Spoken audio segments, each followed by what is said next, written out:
I'm Brandon Isle with BYU-Idaho Radio, and joining me on the phone is Representative Jon Weber. He's in Boise right now. He is the Vice Chair of the Revenue and Taxation Committee. He's also a member of the Commerce and Human Resources Committee and the Local Government Committee. Jon, thanks for joining me. Great to be with you, Brandon. Thanks for calling in. Now, you are in Boise already, getting ready for the session, which starts on Monday. We're recording this on Friday. How are things over there so far? Well, we are gearing up. We're Heather and I have moved in and we're settled, and we will head to my office here a little bit later to make sure things are set there. And so we are well on our way, and things are going great. I hope you missed the storm. There was a nice storm on the way yesterday. I heard some of the lawmakers were talking about. You know, the weather over here is not sure the temperature, probably in the 40s, but it's a little overcast. But as far as the storm goes, we missed that. That's good. Yesterday, Governor Little talked to representatives of the media, and some of the Senate and House leadership also talked to the media. And they talked a lot about budget and taxes and a lot of things. And I know that's right up your alley. The governor promised that there would be a balanced budget. Of course, that's in state law. But how are things looking? What are you worried about getting a balanced budget, or how is that going to work? You are correct that it will be a year of belt tightening, if you will. But over the past several years, we've, as legislature, have returned millions of dollars back to the taxpayer, which we're happy to do. And now it's starting to catch up with looking at budgets, and there will be some continued cuts. We'll look at that. We're not sure what that where those cuts will be just yet, but as you stated, the Constitution, the state of Idaho requires a balanced budget, and we are firm in doing that, and will continue to do so. So as we look at budgets, everything's on the table. Are you worried at all about maybe the legislature went too far last year, and maybe part of that is repealing some of the tax breaks that you passed last year? The short answer is yes. Sitting on the Revenue and Taxation Committee, there were concerns, including my own, of cutting over $400 million, or giving back over $400 million in tax relief. Probably, and now we know, is not sustainable and went too far. And so, yes, now it's the year of looking and seeing how we fix that and moving forward. I know, looking forward at the budget, part of the issue that comes up every year is reconciling Idaho's tax code with the federal tax code. President Trump signed the One Big Beautiful bill into law last July, and that has a lot of provisions that could hurt the revenue of the state of Idaho. How are you looking at that, and what do you think legislators will do with that? Every year, right at the beginning of the session, we address the conformity bill, which is the IRS tax code in the state of Idaho, conforming with the IRS tax code with the federal government. And in the past, we have always conformed. This year is a little more challenging, with the big beautiful bill being passed and putting more tax cuts back on the states and how that impacts the state of Idaho. It becomes more challenging, particularly with in a budget year where we're already strapped, if you will, in balancing a budget. So it will be interesting to see how this plays out. You're going to hear both sides of the story, and certainly we will take that up in our Rev and Tax Committee meeting right out of the gate when we start, I believe, either Monday, or it won't be Monday, but probably Tuesday or Wednesday. Yeah. What are some of the things that you're looking forward to this session to work on and talk about and hopefully help the state of Idaho with?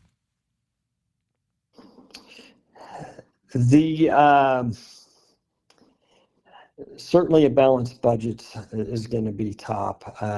And then the programs that over the years that we've initiated, for example, the launch program that helps graduating senior students of high school and encouraging them to go on to trades that are in-demand careers, programs where we fund things that better Idaho in the long run, particularly geared towards students and education.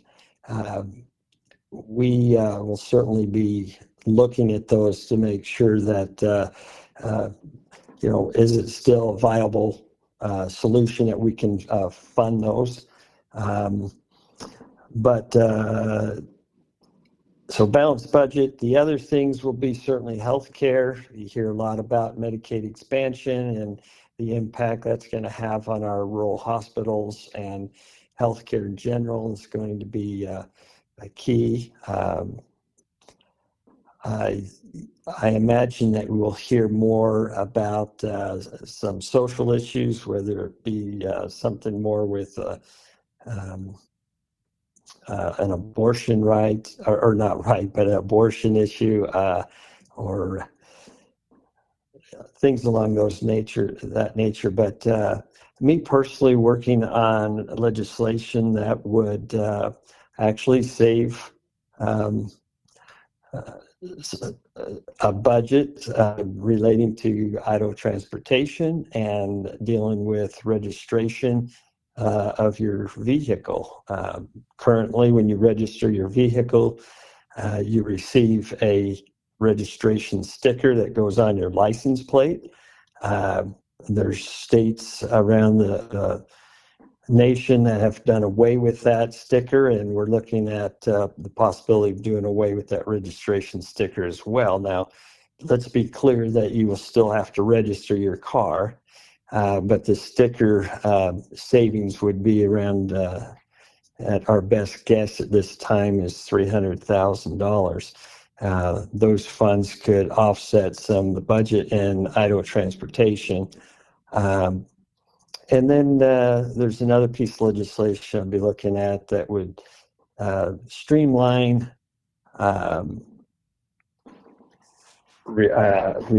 inspections for solid waste districts around the state. Currently, the inspections are done through the health districts and DEQ, and we feel like that's redundant, that we can do it strictly with one or the other. In this case, would do with DEQ. So some cleanup there, but I'm sure you'll hear of several other things pop up throughout the session. Yeah, it's interesting to hear you mention some of these bills that you're working on, and I think most residents aren't thinking about the stickers. They're not thinking about these inspections, but those are important pieces of legislation that could possibly be addressed. Have you had some eye-opening moments like that in the legislature where you're like, oh, I didn't even know we needed to talk about this?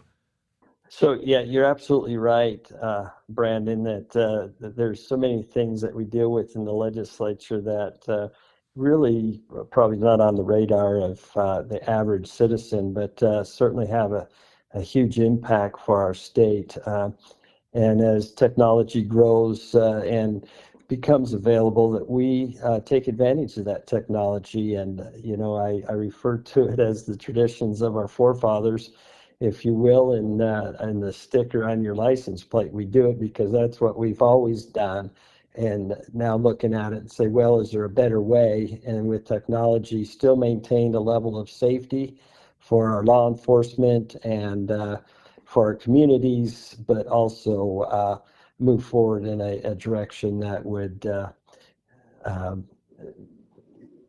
be more efficient and more convenient. But I know education is always a big deal in Idaho, and funding that and helping parents have choices has been a big issue in the last few years. Last year, the legislature passed a tax incentive or maybe incentive's not the right word, but a way for tax credit. Thank you.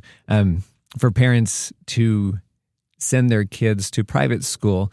That was $50 million. Do you see that with the budget crunch going away, or is there demand for that to be increased? How are you seeing that?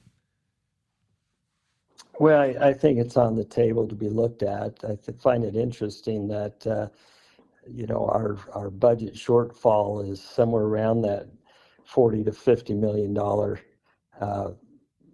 number, and yet we passed a $50 million tax incentive or tax break for funding private schools.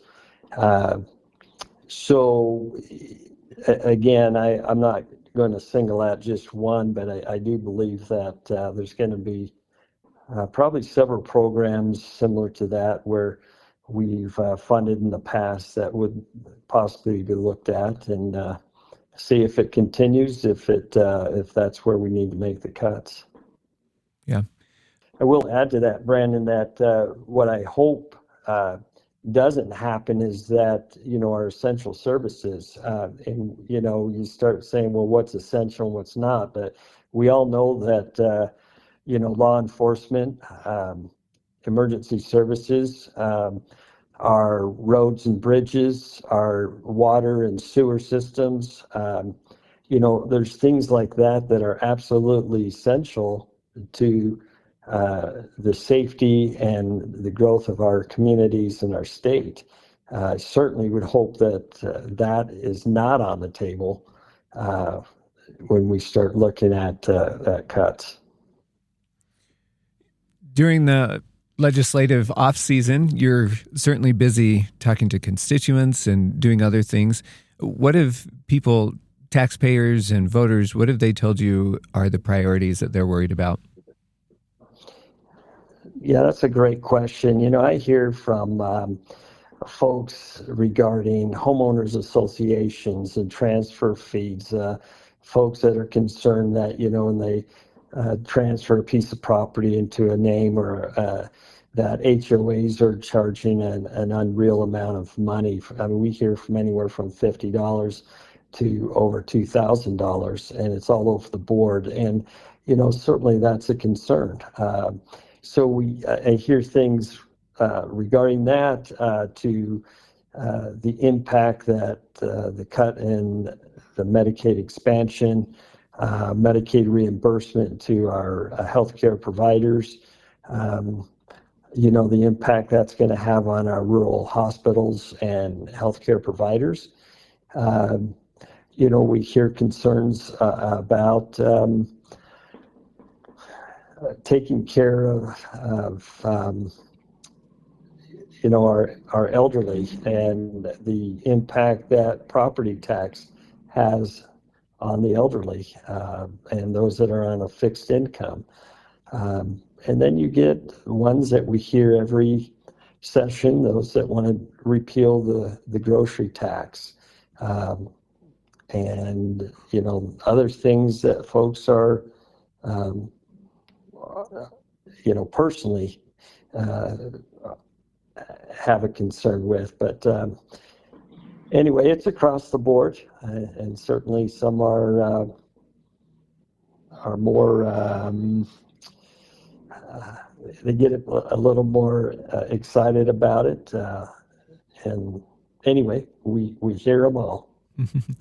Um, how would you describe your general outlook for this upcoming session?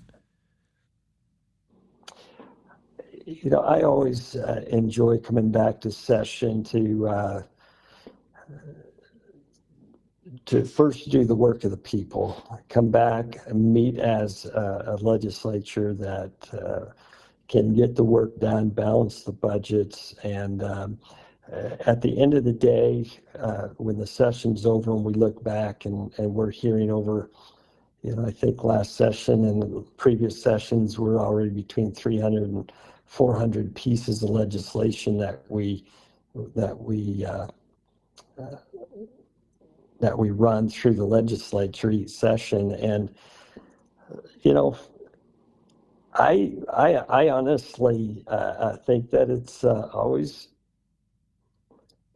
I enjoy coming back. I guess where I'm going is just you hear different things. It's going to be challenging, but I tell folks, I hear that every year that we start legislation, the legislature session.